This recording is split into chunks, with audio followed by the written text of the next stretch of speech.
बिस्मिल्लाहिर्रहमानिर्रहीम। अस्सलाम वालेकुम दोस्तों, उम्मीद करता हूँ आप बिल्कुल ठीक ठाक होंगे। दोस्तों आज है 12 मई सन 2023 और दिन है जुम्मा का। आप तमाम दोस्तों को हमारी तरफ से जुम्मा मुबारक हो।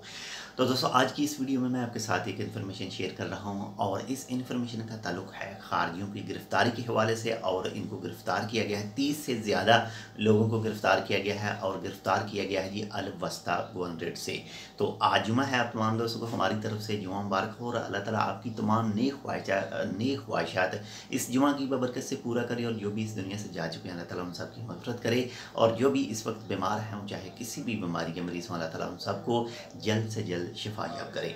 तो अल वस्ता गवर्नरेट के हवाले से वज़ारत ज़राअत, माहिगिरी और आबी वसाइल की जो वजारत है उनकी तरफ से एक बयान दिया गया है और उस बयान के मुताबिक 30 से ज़्यादा खारजियों को गिरफ़्तार किया गया है जो कानून की खिलाफ वर्जी कर रहे थे और 7 कश्तियाँ पकड़ी हैं जो बिना लाइसेंस के ही मछलियाँ पकड़ रही थी।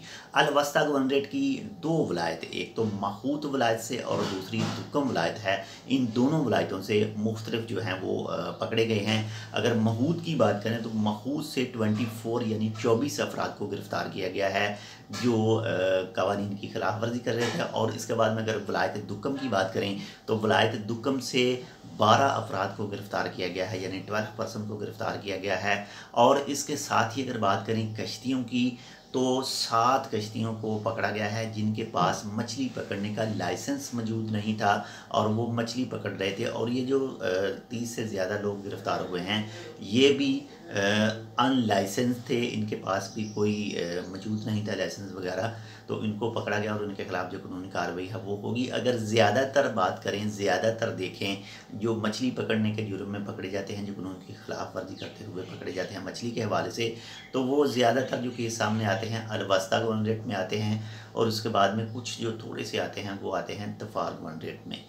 तो बहुत ज़्यादा ख्याल कीजिए, कानून की पासदारी कीजिए। जो भी आपके वीज़े के ऊपर यानी आपका जिस चीज़ का भी वीज़ा है कोशिश करें कि 100% जो है वो वही काम करें। बाकी अल्लाह ताला खैर करे और बाकी जिनके पास काम नहीं है उनको काम भी मिले और जिनके पास जो दुख वगैरह ज़्यादा है अल्लाह ताला उन सब के जो दुख हैं वो भी दूर करे। तो इंशाल्लाह मिलते हैं आपसे दूसरी अपडेट के साथ, तब तक के लिए अल्लाह हाफ़िज़।